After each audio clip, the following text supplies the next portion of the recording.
ರಾಜ್ಯ ರಾಜಕಾರಣದಲ್ಲಿ ಮೂಡಾ ವಿಚಾರದ ಕದನ ಜೋರಾಗ್ತಾ ಇದೆ. ಆಡಳಿತ ಪಕ್ಷ ಹಾಗೂ ವಿಪಕ್ಷಗಳ ನಡುವೆ ಇದು ಹಗ್ಗ ಜಗ್ಗಾಟಕ್ಕೂ ಕೂಡ ಕಾರಣ ಆಗಿದೆ. ಮುಂದುವರೆದ ಭಾಗವಾಗಿ ರಾಜ್ಯಪಾಲರ ವಿರುದ್ಧ ಸಿದ್ದರಾಮಯ್ಯ ಸಂಪುಟ ನಿರ್ಣಯವನ್ನ ಮಂಡಿಸೋದಕ್ಕೆ ತೀರ್ಮಾನಿಸಿದೆ. ವಿಪಕ್ಷ ನಾಯಕರ ವಿರುದ್ಧ ಪ್ರಾಸಿಕ್ಯೂಷನ್ನ ಬ್ರಹ್ಮಾಸ್ತ್ರವನ್ನ ಪ್ರಯೋಗ ಮಾಡೋದಕ್ಕೆ ನಿರೀಕ್ಷೆಯಂತೆ ಮುಂದಡಿಯನ್ನ ಇಟ್ಟಿದ್ದಾರೆ. ಗವರ್ನರ್ಗೆ ಸಲಹೆ ಕೊಡೋದಕ್ಕೆ ನಿರ್ಣಯವನ್ನ ಸಂಪುಟ ಕೈಗೊಂಡಿದೆ. ಬೆಳಗ್ಗೆಯಿಂದ ಕೂಡ ಇದ್ರ ಬಗ್ಗೆ ನಿರೀಕ್ಷೆ ಇತ್ತು. ರಾಜ್ಯಪಾಲರ ಬಳಿ ಇರುವಂತಹ ಪ್ರಾಸಿಕ್ಯೂಷನ್ ಅರ್ಜಿಯನ್ನ ಇತ್ಯರ್ಥಗೊಳಿಸೋದಕ್ಕೆ ಸಲಹೆಯನ್ನ ಕೂಡ ಕೊಡಲಾಗ್ತಾ ಇದೆ. ಪ್ರಾಸಿಕ್ಯೂಷನ್ ಬಗ್ಗೆ ಕ್ರಮ ತೆಗೆದುಕೊಳ್ಳೋ ಬಗ್ಗೆ ಸಲಹೆಯನ್ನ ಕೊಡೋದಕ್ಕೆ ನಿರ್ಣಯವನ್ನ ರೆಸಲ್ಯೂಷನ್ ಪಾಸ್ ಮಾಡಿಕೊಳ್ಳಲಾಗಿದೆ. ಇವತ್ತಿನ ಇಂಪಾರ್ಟೆಂಟ್ ಹೈ ವೋಲ್ಟೇಜ್ ಸಂಪುಟ ಸಭೆಯಲ್ಲಿ ಅನ್ನೋದರ ಮಾಹಿತಿ ಸದ್ಯಕ್ಕೆ ಲಭ್ಯ ಆಗ್ತಾ ಇದೆ. ನೋಡಿ, 163 ಆರ್ಟಿಕಲ್ ಪ್ರಕಾರ ಮಿನಿಸ್ಟರ್ ಆಫ್ ಕೌನ್ಸಿಲ್ಸ್ ಯಾರಿರ್ತಾರೆ ಅವರ ಏಡ್ ಅಂಡ್ ಅಡ್ವೈಸ್ ಅಂದ್ರೆ ಅವರ ಸಲಹೆಗಳನ್ನು ತೆಗೆದುಕೊಂಡು ನಿರ್ಣಯಗಳನ್ನು ತೆಗೆದುಕೊಳ್ಬೇಕು ಅಂತ ಹೇಳಿ ರೂಲ್ಸ್ ಹೇಳುತ್ತೆ. ಸೊ ಅದನ್ನ ಮತ್ತೊಮ್ಮೆ ರಾಜ್ಯಪಾಲರ ಗಮನಕ್ಕೆ ತರೋದಕ್ಕೆ ಮುಂದಾಗಲಾಗಿದೆ. ಹಾಗಾದ್ರೆ ಅದಕ್ಕೆ ಸಂಬಂಧಪಟ್ಟಂತಹ ಡೀಟೇಲ್ಸ್ ಅನ್ನು ನೋಡ್ತಾ ಹೋಗೋದಾದ್ರೆ, ಗವರ್ನರ್ಗೆ ಸಲಹೆ ಕೊಡೋದಕ್ಕೆ ನಿರ್ಣಯವನ್ನ ತೆಗೆದುಕೊಂಡಂತಹ ವಿಚಾರ ರೆಸಲ್ಯೂಷನ್ ಪಾಸ್ ಮಾಡ್ಕೊಂಡಿದ್ದಾರೆ. ವಿಪಕ್ಷ ನಾಯಕರ ವಿರುದ್ಧ ಪ್ರಾಸಿಕ್ಯೂಷನ್ನ ಬ್ರಹ್ಮಾಸ್ತ್ರದ ಪ್ರಯೋಗವನ್ನ ಸರ್ಕಾರ ಮಾಡ್ತಾ ಇದೆ. ಆ ಮೂಲಕ ಟಿಟ್ ಫಾರ್ ಟ್ಯಾಟ್ ಮಾಡ್ತೀವಿ ನಾವು ಅನ್ನೋ ಸಂದೇಶವನ್ನ ಕೂಡ ಇಲ್ಲಿ ಕೊಟ್ಟ ಹಾಗೆ ಕಾಣಿಸ್ತಾ ಇದೆ. ಗವರ್ನರ್ಗೆ ಸಲಹೆ ಕೊಡೋದಕ್ಕೆ ಸಂಪುಟ ಎರಡನೇ ನಿರ್ಣಯವನ್ನು ಕೈಗೊಳ್ತಾ ಇದೆ. ಮೊದಲ ನಿರ್ಣಯ ಪ್ರಾಸಿಕ್ಯೂಷನ್ಗೆ ಅನುಮತಿ ಕೊಡುವಂತಹ ಸಂದರ್ಭಕ್ಕೂ ಮುಂಚೆ ನೋಟಿಸ್ ಕೊಟ್ಟಿದ್ರಲ್ಲ, ಆಗ ಅದನ್ನು ವಾಪಸ್ ಪಡೀರಿ ಅಂತ ಹೇಳಿ ನಿರ್ಣಯ ತಗೊಂಡಿದ್ದು. ಈಗ ಎರಡನೇ ನಿರ್ಣಯ ರಾಜ್ಯಪಾಲರ ಬಳಿ ಇರುವಂತಹ ಪ್ರಾಸಿಕ್ಯೂಷನ್ ಅರ್ಜಿಯನ್ನ ಇತ್ಯರ್ಥ ಪಡಿಸೋದಕ್ಕೆ ಅಂತ ಹೇಳಿ ಸಲಹೆಯನ್ನ ಕೊಡಲಾಗಿದೆ. ಇದು ಆರ್ಟಿಕಲ್ 163 ಅಡಿಯಲ್ಲಿ ಒಂದು ರೂಲ್ಸ್ ಇದೆ. ಮತ್ತು ಕುಮಾರಸ್ವಾಮಿ, ಜನಾರ್ದನ ರೆಡ್ಡಿ, ಶಶಿಕಲಾ ಜೊಲ್ಲೆ ಸೇರಿದಂತೆ ಯಾರ್ಯಾರ ವಿರುದ್ಧ ಸ್ಕ್ಯಾಮ್ನ ಆರೋಪವನ್ನ ಕಾಂಗ್ರೆಸ್ ಮಾಡ್ತಾ ಇದೆಯೋ ಹಲವರ ಪ್ರಾಸಿಕ್ಯೂಷನ್ನ ಅರ್ಜಿ ಇತ್ಯರ್ಥಕ್ಕೆ ಸಲಹೆಯನ್ನ ಕೊಡಲಾಗಿದೆ. ಅದಕ್ಕೆ ಸಂಬಂಧಪಟ್ಟಂತಹ ನಿರ್ಣಯವನ್ನ ಕೂಡ ಇವತ್ತಿನ ಸಂಪುಟ ಸಭೆಯಲ್ಲಿ ಪಾಸ್ ಮಾಡಲಾಗಿದೆ. ನಾನೀಗ ಮೆನ್ಷನ್ ಮಾಡ್ತಾ ಇದ್ದಲ್ಲ ಆರ್ಟಿಕಲ್ 163 ಅಂತ ಹೇಳಿದ್ರೆ ಮಿನಿಸ್ಟರ್ಸ್ ಆಫ್ ಕೌನ್ಸಿಲ್ ಯಾರಿರ್ತಾರೆ, ಸಂಪುಟದಲ್ಲಿ ಸಚಿವರು ಯಾರಿರ್ತಾರೆ, ಅವರ ಸಲಹೆ ಸೂಚನೆಗಳ ಪ್ರಕಾರ ಪ್ರಾಸಿಕ್ಯೂಷನ್ಗೆ ಅನುಮತಿ ಕೊಡುವಂತಹ ನಿರ್ಧಾರಕ್ಕೆ ರಾಜ್ಯಪಾಲರು ಬರಬೇಕಾಗತ್ತೆ. ಅದನ್ನೇ ಇಲ್ಲಿ ಹೇಳಲಾಗಿದೆ. ಈ ಮೂಲಕ ರಾಜ್ಯಪಾಲರಿಗೆ ಕ್ಯಾಬಿನೆಟ್ ಮೂಲಕ ಸರ್ಕಾರ ತಿರುಗೇಟು ಕೊಡೋದಕ್ಕೆ ಮುಂದುವರಿತಾ ಇದೆ. ಇದ್ರ ಜೊತೆಗೆ ಕಳೆದ ಒಂದು ತಿಂಗಳಿಂದ ಕಾನ್ಸ್ಟಿಟ್ಯೂಷನಲ್ ಫೈಟ್ ಆಡಳಿತ ಪಕ್ಷ ಅಂದ್ರೆ ರೂಲಿಂಗ್ ಪಾರ್ಟಿ ಜೊತೆಗೆ ಗವರ್ನರ್ ನಡುವೆ ನಡೀತಾ ಇರೋದು ಈಗ ತಾರಕಕ್ಕೆ ಹೋಗುವಂತಹ ಸಾಧ್ಯತೆ ಕೂಡ ಕಂಡು ಬರ್ತಾ ಇದೆ. ರಾಜ್ಯಪಾಲರು ಈ ನಿರ್ಣಯಕ್ಕೆ ಸಂಬಂಧಪಟ್ಟಂತೆ ಉತ್ತರವನ್ನ ಹೇಗೆ ಕೊಡ್ತಾರೆ ಅನ್ನೋದು ಕೂಡ ಕುತೂಹಲ.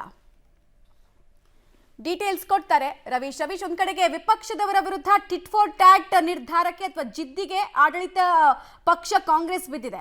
ಇದನ್ನ ರಾಜ್ಯಪಾಲರು ಈ ನಿರ್ಣಯವನ್ನ ಹೇಗೆ ಕನ್ಸಿಡರ್ ಮಾಡ್ತಾರೆ, ಮುಂದೇನಾಗುತ್ತೆ, ಡೀಟೇಲ್ಸ್ ಕೊಡೋದಾದ್ರೆ. ಮಮತಾ, ಪ್ರಮುಖವಾಗಿರ್ತಕ್ಕಂಥದ್ದು ಆಗಸ್ಟ್ 1ರಂದು ಯಾವುದೇ ರೀತಿ ನಿರ್ಣಯವನ್ನು ತೆಗೆದುಕೊಂಡಿದ್ರು 162 ಅಡಿಯಲ್ಲಿ ಮಂತ್ರಿ ಪರಿಷತ್, ಇವತ್ತು ಕೂಡ ಅದೇ ನಿರ್ಣಯವನ್ನು ತೆಗೆದುಕೊಂಡಿದ್ದಾರೆ. ಅಂದರೆ ಅವತ್ತು ಸಿದ್ದರಾಮಯ್ಯನವರಿಗೆ ಕೊಟ್ಟಿರ್ತಕ್ಕಂಥ ನೋಟಿಸನ್ನು ವಾಪಸ್ ಪಡಿಬೇಕು ಮತ್ತು ಪ್ರಾಸಿಕ್ಯೂಷನ್ಗೆ ಅನುಮತಿಯನ್ನು ಕೊಡಬಾರ್ದು ಅನ್ನೋ ನಿರ್ಣಯವನ್ನು ತೆಗೆದುಕೊಂಡಿದ್ರು. ಅಂದರೆ ಮಂತ್ರಿ ಪರಿಷತ್ಗೆ ರಾಜ್ಯಪಾಲರಿಗೆ ಸಲಹೆ ಕೊಡುವ ಅಧಿಕಾರ ಇದೆ, ಅದು ಆರ್ಟಿಕಲ್ 162 ಅಡಿಯಲ್ಲಿ. ಆ ಕಾರಣಕ್ಕೋಸ್ಕರವಾಗಿ ಆ ಒಂದು ಸಲಹೆ ಕೊಡುವ ಅಧಿಕಾರವನ್ನು ಬಳಸ್ಕೊಂಡು ಇವತ್ತಿನ ಕ್ಯಾಬಿನೆಟ್ನಲ್ಲಿ ನಿಮ್ಮ ಬಳಿ ಇರ್ತಕ್ಕಂಥ 4 ಪ್ರಕರಣಗಳೇನಿದೆ, ಅಂದರೆ ಬಾಕಿ ಇರ್ತಕ್ಕಂಥ ಪ್ರಾಸಿಕ್ಯೂಷನ್ಗೆ ಅನುಮತಿ ಕೊಡುವುದಕ್ಕೆ ಬಾಕಿ ಇರ್ತಕ್ಕಂಥ 4 ಪ್ರಕರಣಗಳು, ಅದನ್ನು ಆಸ್ ಸೂನ್ ಪಾಸಿಬಲ್ ನೀವು ಅದನ್ನು ಅನುಮತಿ ಕೊಡಬೇಕಾಗುತ್ತೆ ಆ ಒಂದು ಪ್ರಕರಣಗಳಿಗೆ ಅಂತೇಳಿ ನಿರ್ಣಯವನ್ನು ಕೈಗೊಂಡಿದ್ದಾರೆ.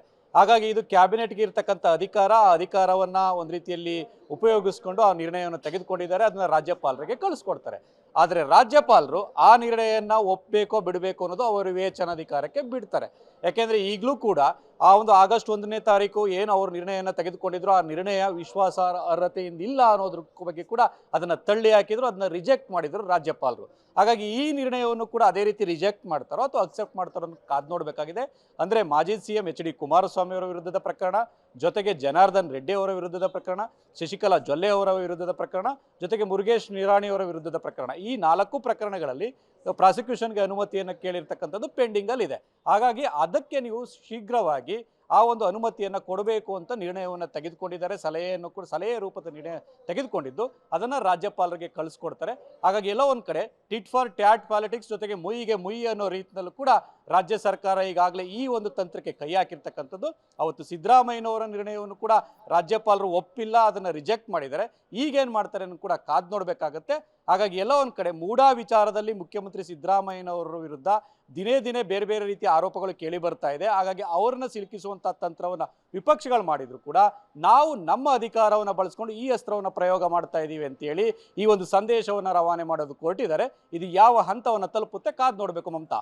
ರಮೇಶ್, ವಿಪಕ್ಷಗಳನ್ನ ಸುಮ್ಮನಾಗಿಸುವಂತಹ ತಂತ್ರಗಾರಿಕೆಯ ಭಾಗನ ಇದು? ನೀವು ನಮ್ದು ಹೇಳಿದ್ರೆ ನಾವು ನಿಮ್ದು ಹೇಳ್ತೀವಿ, ನಿಮ್ದನ್ನ ನಾವು ತನಿಖೆಗೂ ಕೂಡ ಕೊಡ್ತೀವಿ, ನೋಡ್ತಾರೆ ಅನ್ನುವಂತಹ ಸಂದೇಶವನ್ನ ಕೊಡುವಂತಹ ಭಾಗನ ಇದು ಹಾಗಾದ್ರೆ? ಮಮತಾ, ಈ ಒಂದು ಹಂತದಲ್ಲಿ ಆ ಒಂದು ಸುಮ್ಮನಾಗಿಸೋದು ಅಥವಾ ಬೆದರಿಕೆ ಒಡ್ಡೋದು ಆ ಹಂತ ಮುಗಿದೋಗ್ಬಿಟ್ಟಿದೆ ಅಂತ ಸ್ಪಷ್ಟವಾಗಿ ಹೇಳ್ಬೋದಾಗಿದೆ. ಯಾಕೆಂದರೆ ಸಿದ್ದರಾಮಯ್ಯನವರ ಪ್ರಕರಣ ರಾಜ್ಯಪಾಲರ ಅಂಗಳದಿಂದ ಈಗ ಕೋರ್ಟ್ ಅಂಗಳಕ್ಕೆ ಹೋಗಿರ್ತಕ್ಕಂಥದ್ದು, ಕೋರ್ಟ್ನಲ್ಲೇ ಇತ್ಯರ್ಥ ಆಗಬೇಕಾಗತ್ತೆ. ಅಲ್ಲಿ ಸೋಲಾಗಲಿ ಗೆಲುವಾಗಲಿ ಎಲ್ಲವನ್ನೂ ಕೂಡ ಅಲ್ಲೇ ಒಂದು ರೀತಿಯಲ್ಲಿ ಹೋರಾಟ ಮಾಡಬೇಕಾಗತ್ತೆ. ಅಲ್ಲಿ ಕಾನೂನು ಹೋರಾಟ ಆದರೆ ರಾಜಕೀಯ ಹೋರಾಟವನ್ನು ಕೂಡ ಮಾಡಬೇಕಾಗತ್ತೆ. ಆದರೆ ಆ ಒಂದು ಜಿದ್ದು ಮತ್ತು ಸೇಡೇನಿದೆ ಅದನ್ನು ಈಗ ಕಾನೂನಿನ ಮೂಲಕವೇ ತೀರಿಸ್ಕೊಳ್ಬೇಕಾದ ಅನಿವಾರ್ಯತೆ ಜೊತೆಗೆ ಎಲ್ಲೋ ಒಂದು ಕಡೆ ಇವ್ರಿಗಿರ್ತಕ್ಕಂಥ ಅಧಿಕಾರ ಏನಿದೆ ಅದನ್ನು ಬಳಸ್ಕೊಂಡು ಎಲ್ಲೋ ಒಂದು ಕಡೆ ಆ ಒಂದು ಅಸ್ತ್ರವನ್ನು ಪ್ರಯೋಗ ಮಾಡ್ತಾ ಇದ್ದಾರೆ. ಆ ಅಸ್ತ್ರ ಎಷ್ಟರ ಮಟ್ಟಿಗೆ ಸಕ್ಸಸ್ ಆಗುತ್ತೆ ಅನ್ನೋದು ಕೂಡ ಕಾದ್ ನೋಡಬೇಕಾಗತ್ತೆ. ಅಂದರೆ ಇಷ್ಟಕ್ಕೆ ಏನಾದರೂ ವಿಪಕ್ಷಗಳು ಬಗ್ಬಿಡ್ತಾವ, ಇಲ್ಲ ನೀವು ಕಾನೂನು ಹೋರಾಟ ಮಾಡಿ ನಾವು ಮಾಡ್ತೀವಿ ಅಂತ ಏನಾದರೂ ಅವರು ಕೂಡ ಫೈಟ್ಗೆ ರೆಡಿ ಆಗ್ತಾರ ಅನ್ನೋದು ಕೂಡ ಮುಂದಿನ ದಿನಗಳಲ್ಲಿ ಸ್ಪಷ್ಟವಾಗುತ್ತೆ ಮಮತಾ. ಆಲ್ ರೈಟ್, ಧನ್ಯವಾದ ರಮೇಶ್, ತಮ್ಮೆಲ್ಲ ಮಾಹಿತಿಗಾಗಿ.